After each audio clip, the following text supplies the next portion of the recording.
right, we're going to go ahead and get started here.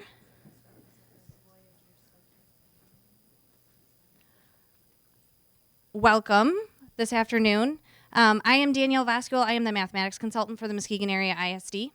I am working my way into my 21st year in education. So I was in the classroom for 15 years, and I have been at the ISD for 5 years now.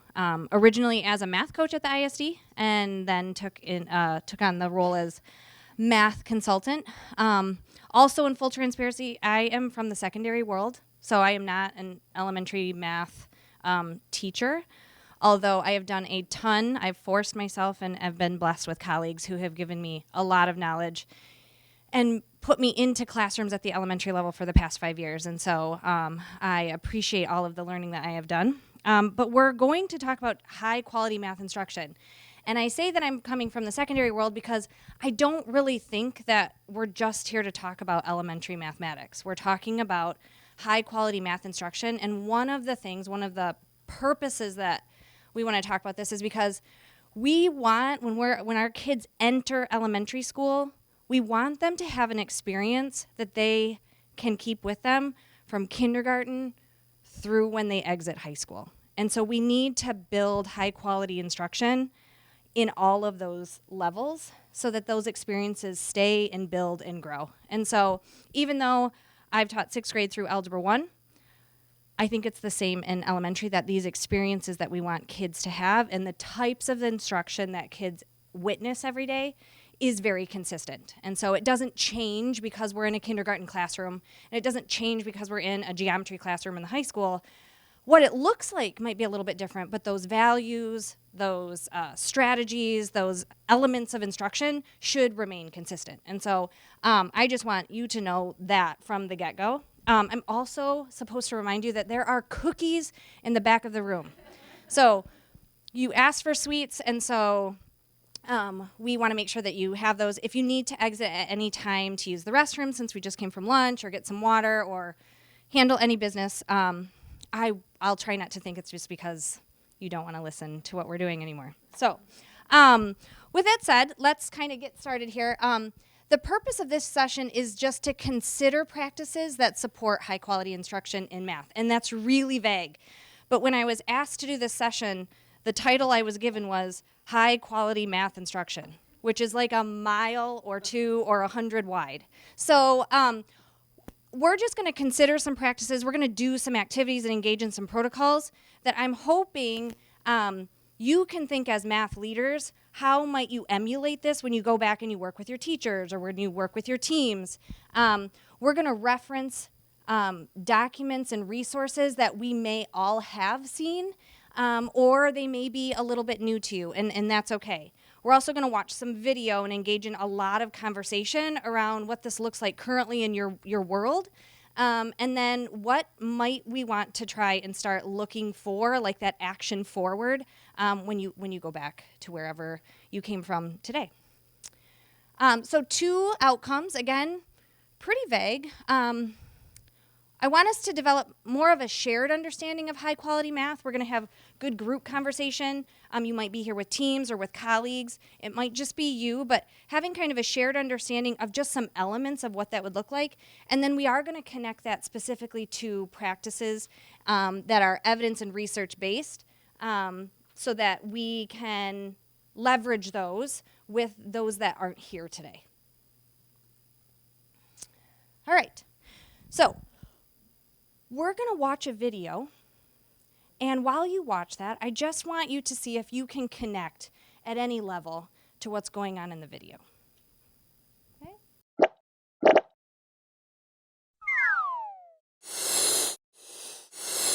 I think it's already starting. Okay, here's your homework. First let me tell you the directions. What's 4 takeaway 5? 1, 2, 3, 4, 5, 6. Takeaway. What's 6 takeaway 1? 1. No, you take away 1 out of 6. How much does it equal?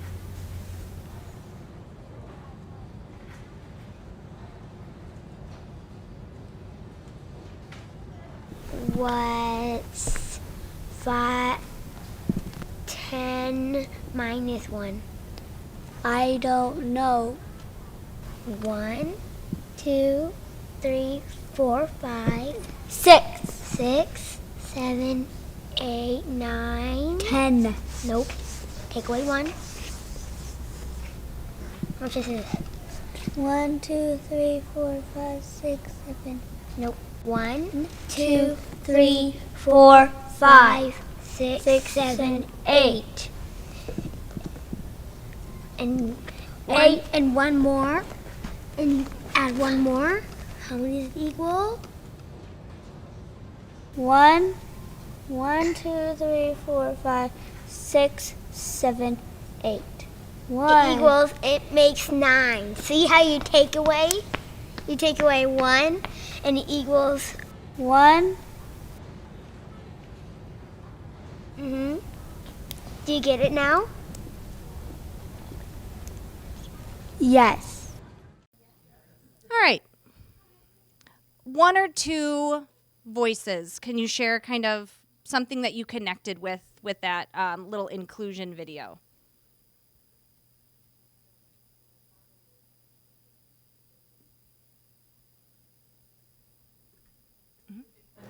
Do you get it?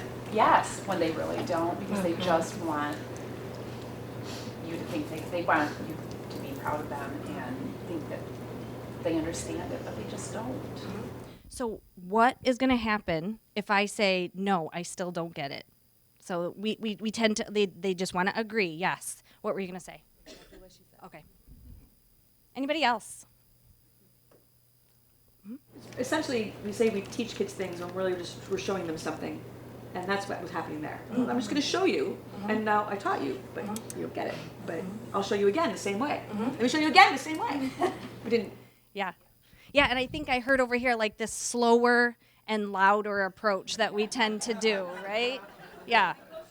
And closer. Proximity matters, right? Yes. So, yeah, I mean, I want us to look at this quote, and the first sentence kind of talks about this. The teaching of mathematics is complex. So I'm going to give you a second just to read this quote on your own.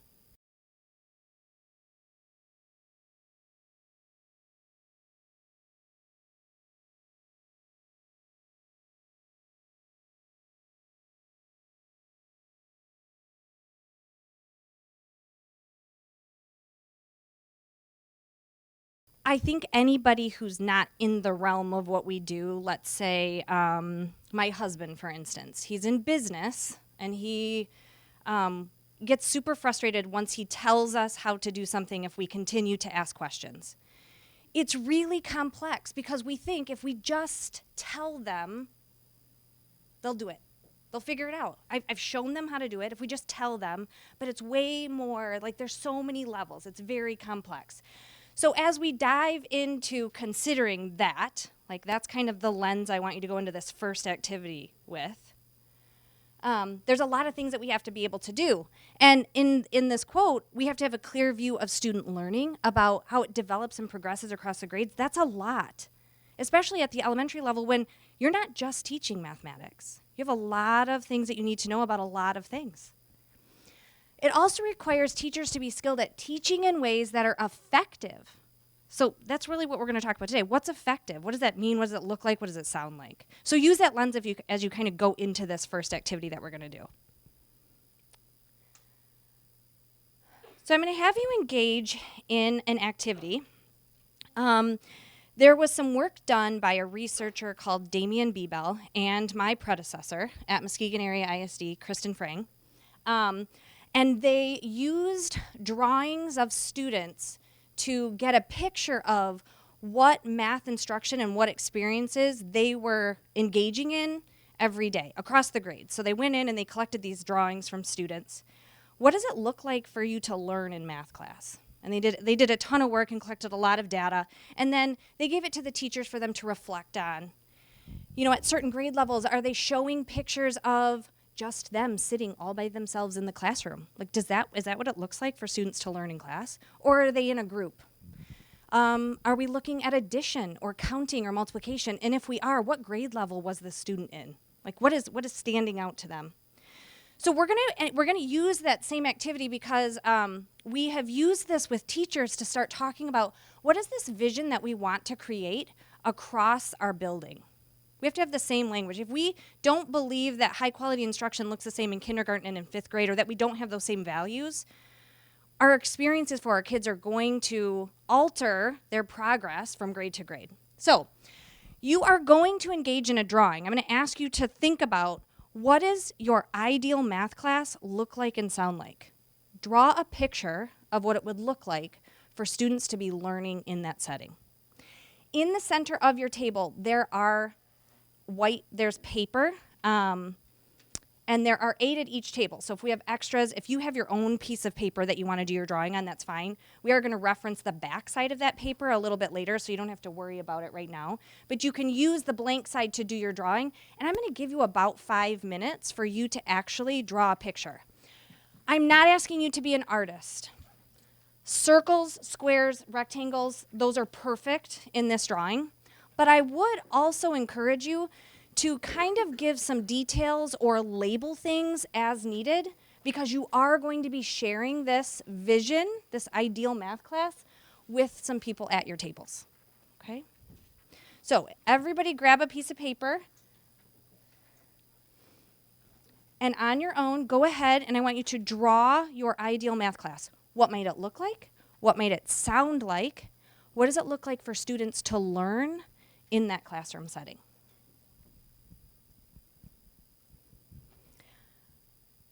All right, feel free to finish putting those final touches on. I'm going to talk to you about this next part, which we're going to use a protocol. It's called affinity mapping, and it's really, the protocol is to kind of identify some themes, whether through discussion or bulleting items or random ideas, or what you're going to use as your actual drawing. And then we're going to take those themes and we're going to try and categorize them. The purpose of this activity is really grounding in a vision of, if I could wave a magic wand, this is what it would look like.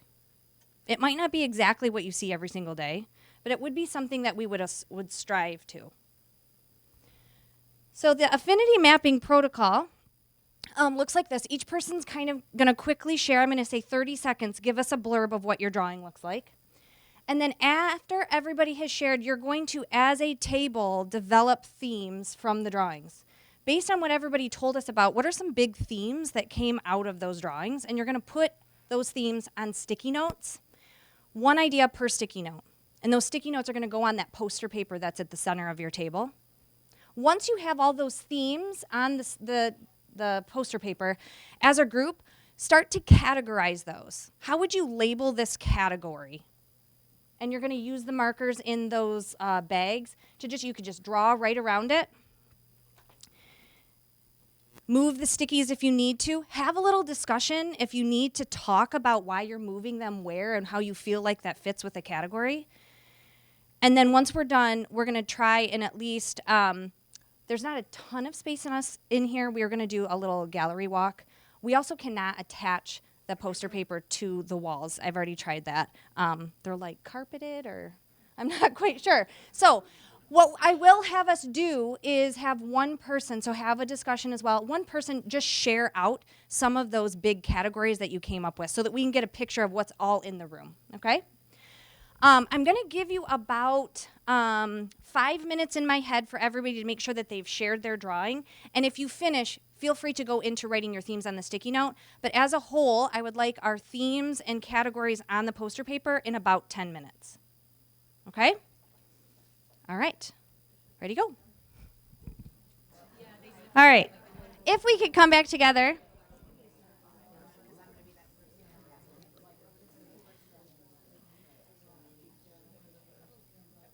And without being able to do like an actual walk around, like a gallery walk, where you could see kind of what were some of those themes that other tables had, what did they categorize those as, we're just going to do a quick, less than 30-second elevator speech showing our poster. As you're listening, look for similarities to what you identified and even some differences. Were there things or the way they categorize things that were different than the way that you did? And does it make sense? Or are you wondering why? Or is it an aha for you? So similarities and differences, that's your goal while listening. I am going to pick on this table to start, and we're going to work counterclockwise. I already told them they could go last, so, oh, you're good now. Okay. All right. We put collective community and psychological safety classroom community as our center because the culture element of that is important to make the learning structures work. And then our other ideas grouped around idea sharing, questioning, math language, collaboration, conversation, child-centered learning, using manipulatives, multiple strategies, flexible small groups, engagement, that there's joy, there's play, there's games, the students are actively engaged in their learning, and that the adult support looks like an adult facilitating and scaffolding and intentional learning structures in place that allow for this to happen. Thank you.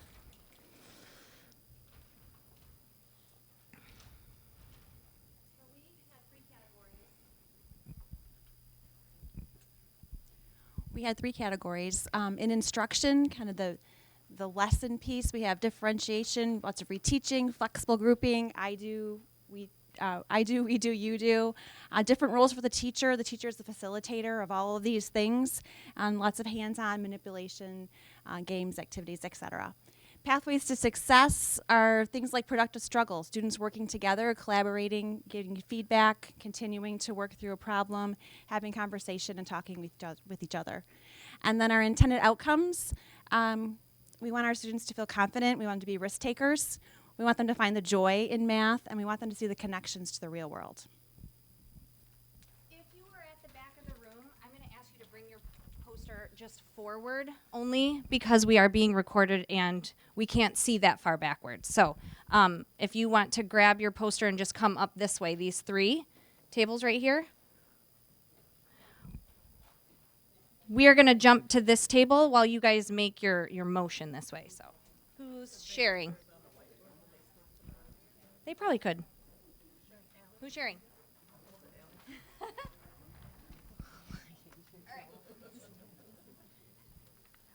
So we kind of labeled ours into 3 categories: the emotional, the physical, and the intentional piece, meaning that the emotional is the conversations that we're having in the classroom. So we talked about the relationships, not only student to teacher, but student to student. And then really getting those student conversations in math and not necessarily making the teacher be the leader, but the students are the leaders in what they're hoping and gaining and the knowledge that they're thinking. As well as enthusiasm in math. We talked about math can kind of be scary, but we don't necessarily have to love it, but we can sell somebody on the fact of how powerful mathematics can be. So having that enthusiasm behind it, even though sometimes it can be a little bit scary. And then the physical pieces is the display of what that like actual pieces of the classroom are. So the visible thinking, having that accessible where students can be proud of their thinking in their work. Whether that is student thinking or even anchor charts from the teacher. Access to the tools we need. One thing we talked about is like a manipulative store in the classroom where students have ownership and being able to identify what they need to be successful for that unit that they're working on. As well as making the classroom flexible and mobile. Does it allow for group work, whole class work, or individual work that sometimes we know is needed? And then the intentional piece is the classroom student-centered, as well as intentional planning, so on the teacher's part, and is it cohesive, coherent with literacy, because we know that the 2 go hand in hand.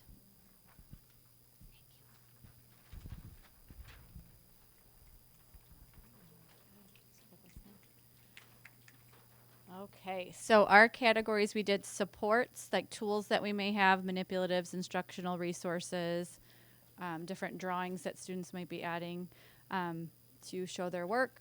And then we also included visible thinking somewhere else. But in environment, just that welcoming, caring, happy, like a lot of our drawings included smiley faces on the teacher and the students, the engagement there.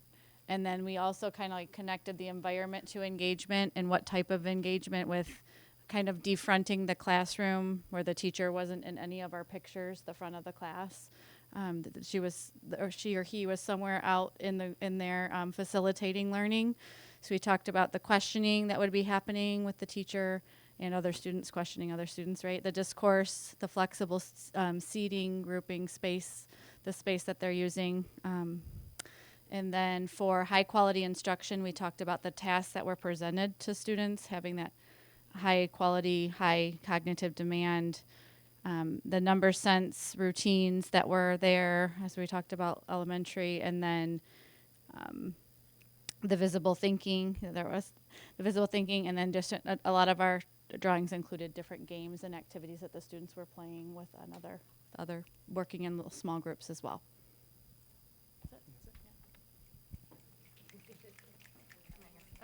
Thank you.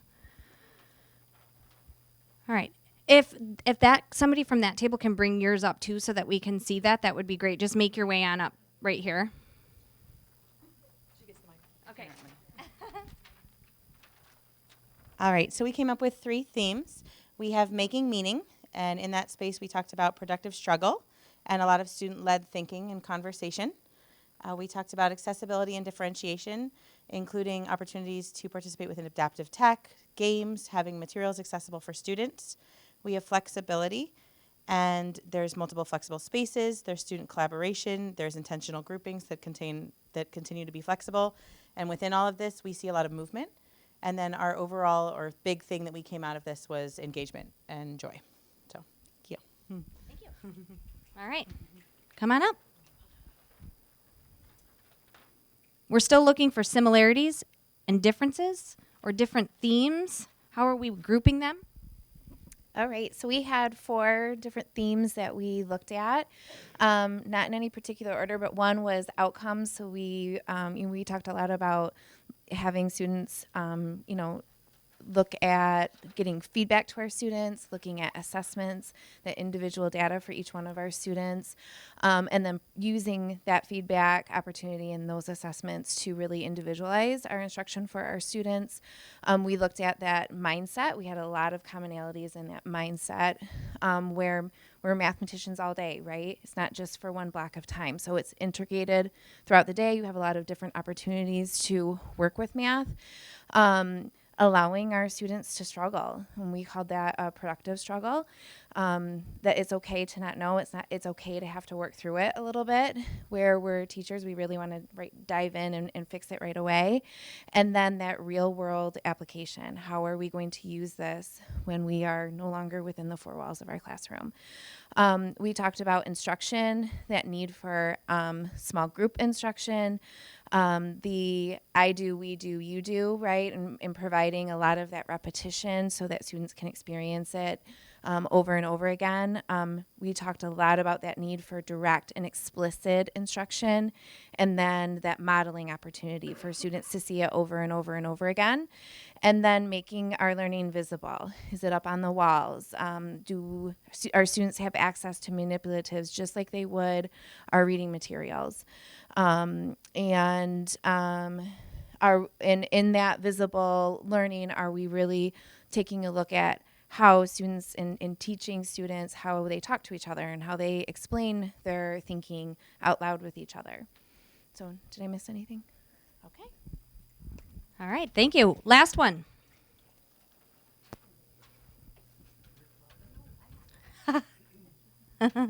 Here, I can hold if you want to talk. I guess so. Not that I need this mic. So we talked about the fact that constructing meaning was kind of our overarching thing, because we thought everything was building to helping our kids construct meaning. So we had a couple of different areas. One was student talk, which had discussion and collaboration. And then student thinking crossed over multiple areas, but it crossed into problem-based. So what tasks are the kids working on? Within that, we had drawings, representations, inquiry, and then we had teacher moves. So what's the role of the teacher in the classroom? And we had consolidating thinking, synthesizing, and formalizing the mathematics. And then in environment, most of us had flexibility within our pictures. So showing flexible areas so we can move around the room, so kids could move around the room and work with different things. And manipulatives fell into that, and workspaces was kind of the summary there. Thank you, Brad.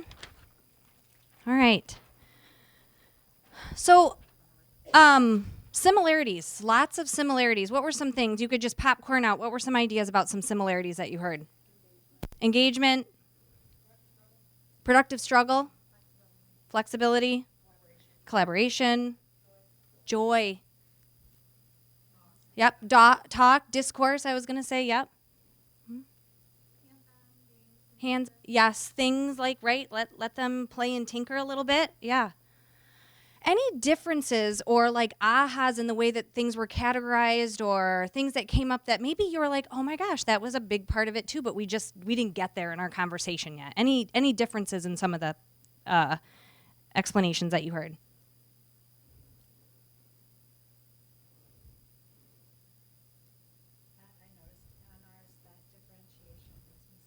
Oh, mm-hmm. Yeah. Okay. Culture was one that I heard in terms of a theme. The culture, we want students to do all these things and engage in all these things, but how do they need to feel? Like, what's the affect that needs to be present in our classroom? So that culture was there in a couple, and I'm sure it's a conversation that was had in other spaces. It just didn't get on the paper, or maybe you didn't describe it that way. That was one I noticed. Anything else? So when we're thinking about creating this idea of a vision, these are things that we hold dear to us as educators. And so if you think back to like the buildings that you work with or the teachers that you work with, how might this activity help them come around things that are really important? And then these become the non-negotiables. And I say non-negotiables as you enter into anything like, we're going to get a new curricular resource.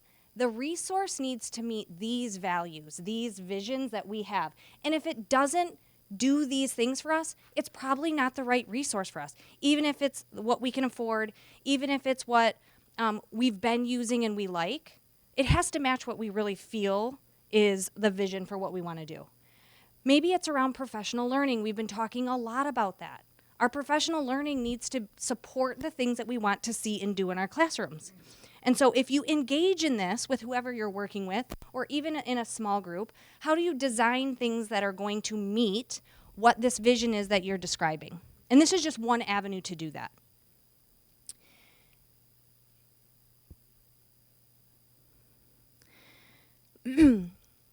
If you read this first part, mathematics has been defined in these 5 categories. Conceptual understanding, procedural fluency, strategic competence, adaptive reasoning, and productive disposition. And I am sure within all of those things, all of the elements that we just described within those drawings would attend to those 5 things in some way, shape, or form. If you have been doing any learning in the last year around the essentials, or have listened to Dr. Fox-Resnick talk, she has brought up this idea of students need to be able to know things, they need to be able to do things, and they also need to be able to become something. So if we're going to move our instruction in that same way, we have to think about it in terms of what our teachers know, what our teachers can do, and what our teachers become and see themselves as in the classroom. And those are the 3 things that you need to kind of connect with that vision that you just created in your drawing. If we think about conceptual understanding, are there things that students or teachers would need to know to reach that? Absolutely. Are there things that they need to do? Yes. Are there things that they need to become? Because I would say, for the longest time, conceptual understanding in mathematics has actually it's been at the bottom, and we're all about like answer getting, fluency, quick recall. But conceptual understanding may not be something that we felt mathematics was, especially if you don't come from a mathematical background.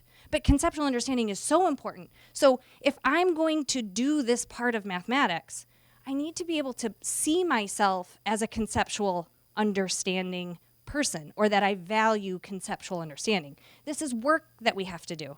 You might not be there, teachers might not be there, but we need to figure that out. We need to figure out what do they need to see themselves as in order to do these things. And it can't just be what do they know and what do they do. So what's high quality instruction then without that learning for students and or our educators?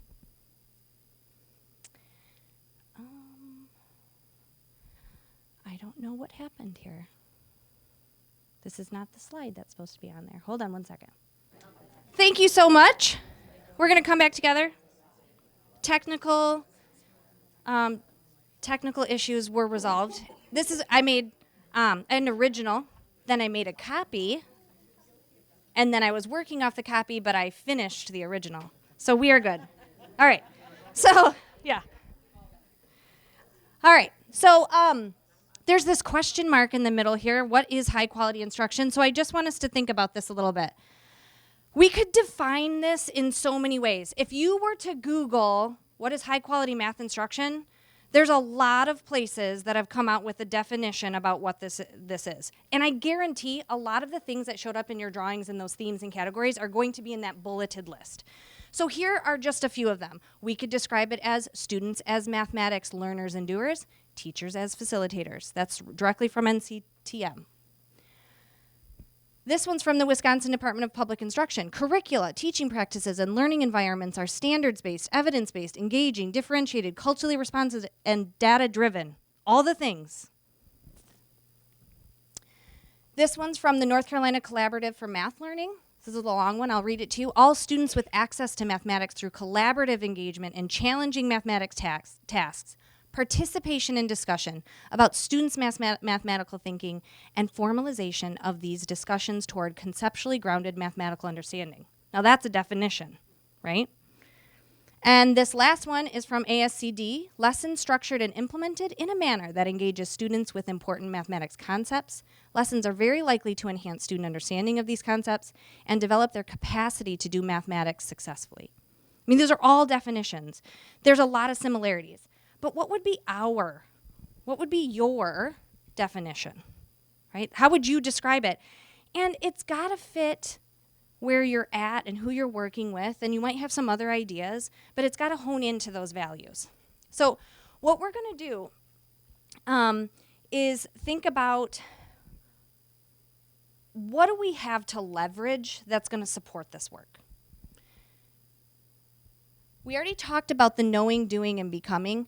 And when we think about those definitions, we also have to think about what do we have to do that's going to support this.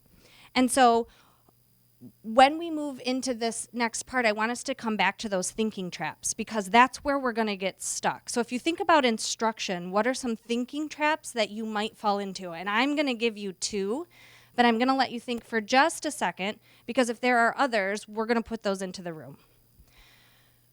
The first thinking trap that I think is really easy for teachers, educators in general to fall into is, we did it that way when I was in school and I turned out okay, right? Like if we stay there and if we look at instruction through that lens, can we move forward?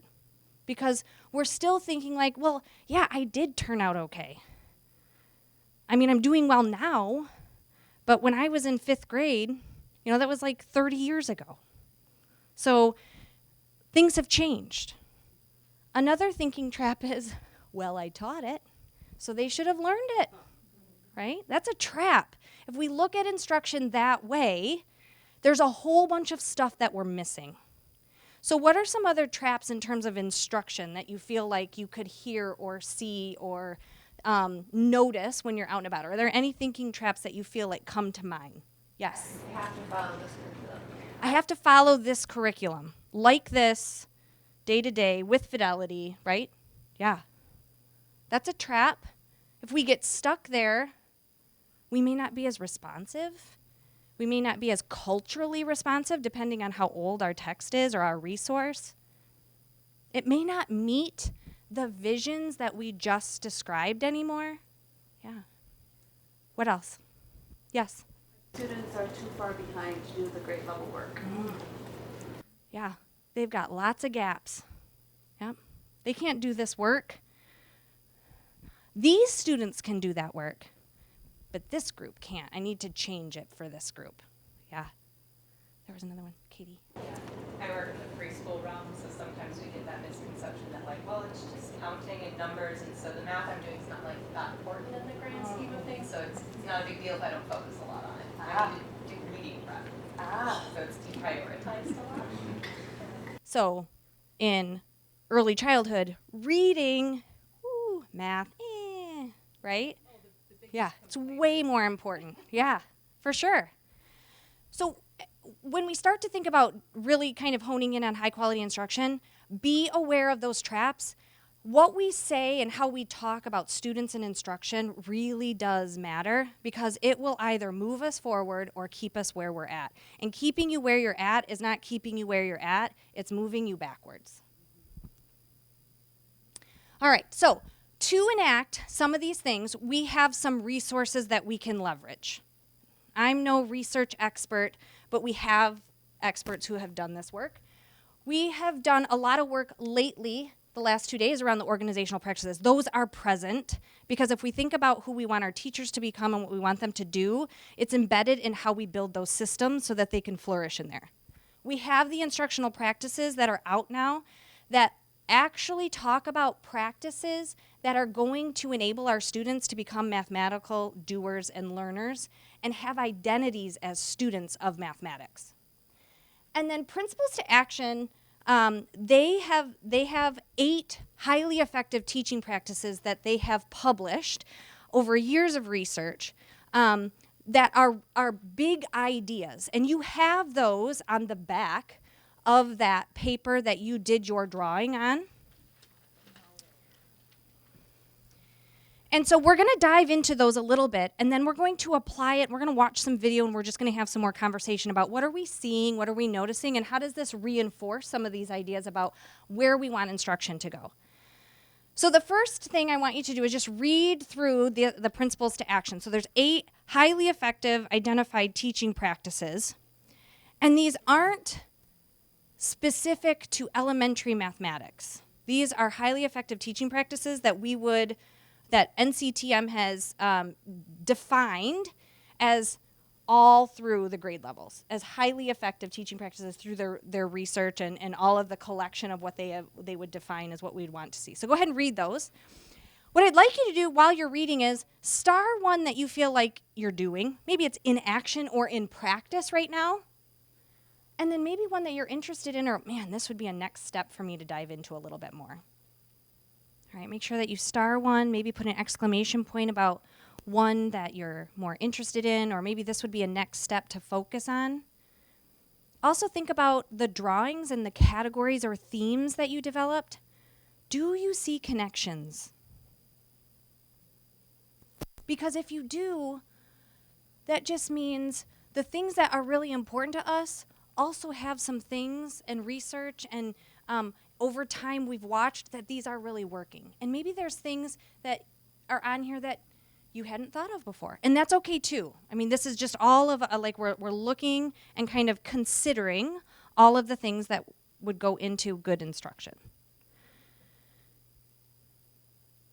The next thing that I want us to think about, and you have your essentials document in your folders if you wanted to get that out. I did put the values up there. But I wanted to stay here and point these out very specifically because when we say these are our values, we have to kind of live, walk, breathe into these. And so what are some right now that you might be doing or an action in practice? What's something that you really need to kind of think about as a next step? And you can just consider these. And we're going to look at one more piece, which is those 8 essentials. Those are listed up there, but you also may have your document. We're not going to dig into them, but we're going to look at, if you wanted to see these 8, those are the purple bullets, the tops of your essential practices for mathematics. The reason why we're looking at these 3 things, and I want you to do the same thing, what do you have that's you're doing or is in practice, and what might be a next step, is because we're going to watch a couple video clips in just a second, and I want you to watch with intention. So these are some things that I might be doing or be in practice with. And then these might be some next steps. And as we watch the videos, I want you to set an intention, because otherwise we just watch and we don't know what we're watching for. But I want you to watch to see if you can connect with things that you're already doing. What does it look like in this classroom if these are the things that are in practice? I starred these on those resources. Or what might it look like if I looked for something I want to do as a next step? So it's helping you to set an intention. All right, I'm going to have you pause, turn and talk to a neighbor. Just turn and talk to one person. It's going to be about 30 seconds. What additional ideas are you building so far about instruction? Because then we're going to watch those videos, and I want you to kind of have an idea of what you're going to look for. So just talk for a second. We need some time to process. Turn and talk to a neighbor. What are some additional ideas? All right. I put another statement up here. Student learning of mathematics depends fundamentally on what happens inside the classroom as teachers and learners interact over the curriculum. We can't take out the curriculum. I mean, we have standards. We have resources that we use. We can't take that out. But what happens inside there, how we're engaging teachers and students together in the learning process, is really what is going to impact their learning. So we're going to watch a couple videos. And while you're watching video, I want you to think about those things that you starred and the exclamation points. And I want you to just set an intention. You may be thinking about one thing, and that's okay. You might think about one or two. Anything more than two probably is too much. So just identify an intention while we watch some of these video clips. The video clips that we're going to watch, just to set the stage, are from two different classrooms, but they're both kindergarten classrooms. And I'm going to go back to kind of what Katie said. I was talking to my colleague, Carrie, and she's like, why did you pick kindergarten? And I said, well, I mean, it's kindergarten. I mean, people are probably like, kindergarten math? What is that? Like, nobody thinks that that's tough, right? Like, we're just counting. We're adding low numbers, right? But kindergarten is complex, and it sets kind of like this tone for what we do with kids and who they start to become as learners of mathematics. So we're going to use kindergarten. They're two different classrooms, and I will probably, I have them clipped, but I'm going to probably shrink them a little bit more just for time's sake. And then based on time, I may or may not show all of them. So we're going to kind of get into this first one here. Tower together. As if you have your tower and your little mat right there, your story mat, because you're going to help me tell a story today. If you'll come out quietly and find your place if you've gotten your story mat and your tower. Yeah. Okay. Extra. Extra? I'll take it. Let it get me. I'm going to give you 3 snaps. 1, 2, 3. Miss Molly, did you get one? Yes. All right.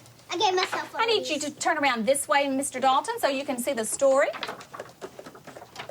And if you'll put your story mat on the floor, I'm going to read one of my favorite stories. And I need your help helping me to tell this story. This story is going to be about Mama Duck and her 5 little ducklings. 5 little ducklings. What do you have in that tower? How many is in that tower? 5. So you're going to start out with 5. So will you play my game? Yes. Will you pretend those little cubes are little ducks today? So will you help me tell this story? Yes. All right. Good reader and good listeners. Eyes are up here. Eyes are watching. Ears are listening. Hands and feet are still. The name of this story is Little Quack. This story was written by Lauren Thompson. Can you see Miss Emma? Why don't you come over there and get behind Miss Kennedy so you can see? Why don't you take your story mat and go right over there? Perfect. Because I don't want to miss. I'll hold the story back like this. You think you'll be able to see? All right. Little Quack. What's this page called? Title page. It tells me the author and the illustrator. This story was written by Lauren Thompson. Sorry, I got to find my glasses. If you'll listen as we listen to Little Quack. This story was written by Lauren Thompson. Mama Duck had 5 little ducklings. Whittle, Waddle, Piddle, Puddle, and Little Quack. They all lived together in a nice, soft nest. So how many do you see right here? 5. Would you show me your 5? your 5 little ducklings. But even Mama's littlest duckling was not so little anymore. It's time to leave the nest, she said one day. Come, little ducklings, Mama called. Paddle on the water with me. The 5 little ducklings squeezed close in the nest. Oh, no, Mama, no, they cried. Oh, we're too scared. You can do it, Mama said. I know you can. So it says, come along with me with your quackulator. So your little tower of 5 is going to be your quackulator. No ducklings are in the pond. How many ducklings are in your pond? 0. Good job. All at once, Whittle felt very brave. She jumped into the pond, get little Whittle up, and splish! Look, she cried. Look at me. All right, how many do you have in your out of the water? 3. How many do you have out of the water? 4. How many do you have in the water? 1. Do you still have 5 altogether? Yes. Oh, good, because we don't want to lose one of Mama Duck's little ducklings.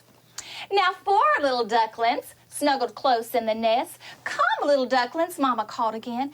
Paddle on the water with me.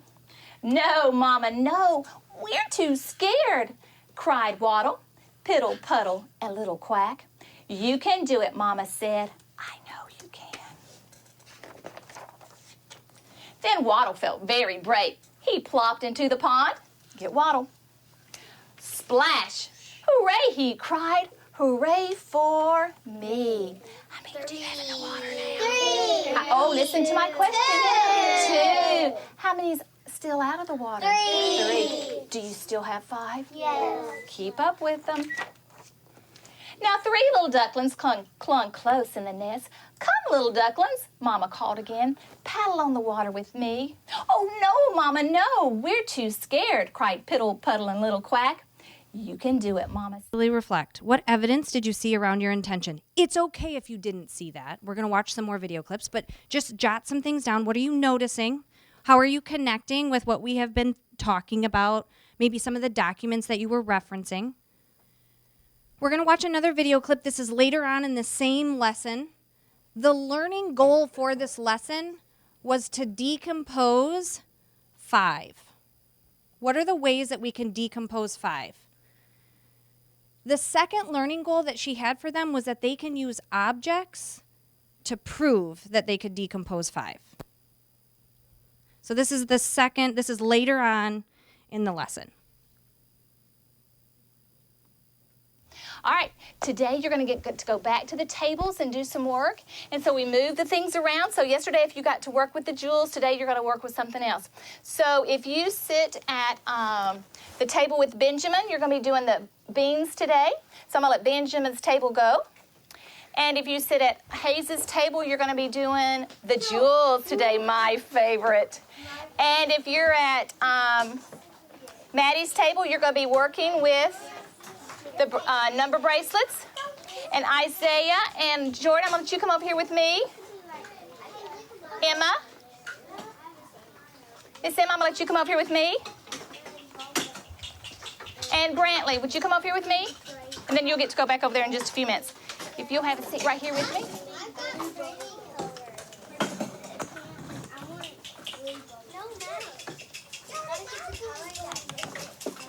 Class? Yes. I like seeing those mathematicians at work. If you'll find the crayon that matches the color so that you can record. If you'll look up in your little tub. All right.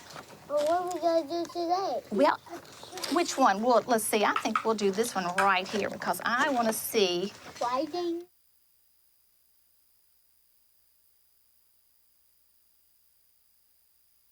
Pause there. We are going to watch one more video clip, but it's going to be from another teacher, another lesson. So go ahead and kind of process. What are you noticing right now? Turn and talk at your table. Just process a little bit together. What are you noticing right now in the lesson? What's some evidence that you're collecting based on some of those intentions? We'll talk for about 2 minutes. All right, try to wrap up your conversations.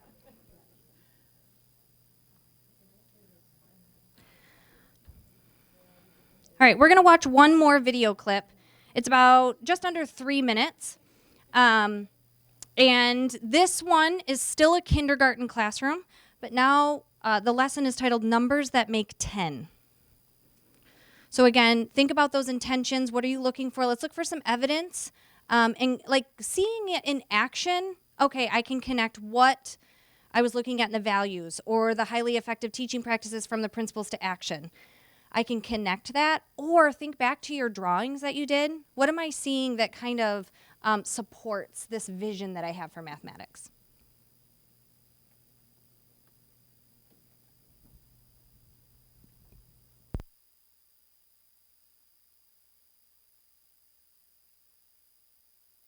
So mathematicians, last time we had math workshop, you were working on decomposing the number 10. Can you give me a me too if you remember that?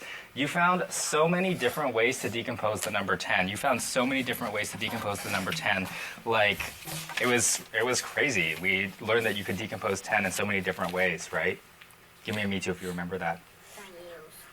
So I want you to go ahead and take a look at Maria's way that she found to decompose 10 up here. And I just want you to take a minute and think to yourself and remember, what does that 1 mean? What does that 9 mean? And what does that 10 mean? So just take a few seconds and think about that.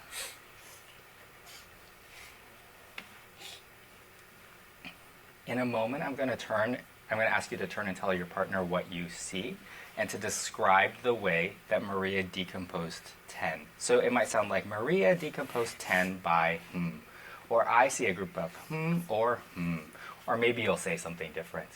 Please turn to somebody close to you on the carpet and tell them what you see. Brandon, turn to your partner. Ask him, do you agree or disagree? Because, Sabrina, what do you see? Stand on up, please, and come and show us. I see 1 up there, and I see 9 up down here. Enrique, what did Sabrina say that she saw? She saw 9 down there, and she saw 1 up there. You can ask her, is that what you said? Is that what you said? Yes. Yes. Let's find another friend who can say more, who can add on. Will you find a friend with a quiet hand at their heart who can say more? Thank you. 1 means is the one that is up here, and the 9 means this whole group, and the 10 means all of these hearts. Okay. Say it one more time, please. I want to make sure I really understand your important mathematical idea. This 1 means this heart that is up there, and this number 9 means that those hearts that are down, and the number 10 means that there in all are 10. That in all there are 10. So I want us to remember this important math idea that we just talked about. There's a group of 1 and a group of 9, and together, as Abigail said, Eveline, in total or in all, there was a group of 10. I want you to remember that. That's going to be really important. All right, we're going to come back together. I am going to ask for some ideas to be shared. What are some conversations that you were having at your tables throughout the video clips? And these are just short little video clips, right? We've seen a little bit of whole group. We had a literacy connection. We saw students being able to go into their own centers or small groups. Had we watched the 4th clip, it is another clip built on this one. So you have access to the slides if you want to continue and you want to watch that entire video. They are working within small groups, and then he specifically works with a small group and builds on that. And they're continuing to work on this idea about how do we break down numbers that make 10. Can I get some ideas in the room? I would love 3 or 4. What are some conversations you were having at your tables? Trish. In that second video, Leah and I were talking about how the discourse moves were really standing out to us, the way in which the children were using their voices, but the teacher was really supportive in helping them to choose other children to talk to, and then helping them with prompts to get them started with the words that they were going to use. And so that was really standing out to us. Yeah, how many of us have read that article, Never Say Anything a Kid Can Say? Right? If you haven't, it's a great article. You can Google it. You can find it. He just let them explain, and then he let other students help explain and repeat. And they're 5, I mean, he has supported that, right? Yes. He affirmed the girl's identity as a mathematician just by simply saying, well, that's such an important mathematical idea, and I want to make sure that I understood you and heard you. Yeah, so she was explaining things that she knew. She was doing things, right? She was showing students what she could do up there, or explaining what another student did. But now he's building this idea of what he wants her to see herself as in the classroom. Yeah. What else? Carrie. I guess to add on to what you were just sharing is that the work that they were talking about was the work of a student. So a lot of us had child-centered, multiple strategies. So it wasn't the teacher saying, here's one way, now tell your partner that way, but they were really building on the ideas that the students brought into the room. Yeah, and if I think back to some of those thinking traps, we talked about the curriculum. I don't know what their curriculum looked like, but maybe their curriculum, and we can picture it, the way I learned it probably was, here's 1, here's 9, what does that equal? Or 10 equals blank plus, and then a 9. It's just a bare number problem. I think we could all experience that. It's different. So it looks different. If we just stuck there, or if what we always did was this, we're in a trap, right? Someone else's hand was up over here. I was just going to say on each one of the videos, we touched on the idea of it being intentional. So the first video was intentional questioning, and then intentional grouping, and intentionally making visible what the critical content was. The teachers were very intentional. Yes, thank you. I think that goes back to someone said over here, this idea of planning. We have to plan for it to be intentional. If a student does this, what question might I ask to move them forward? How can I continue to keep the cognitive demand up here?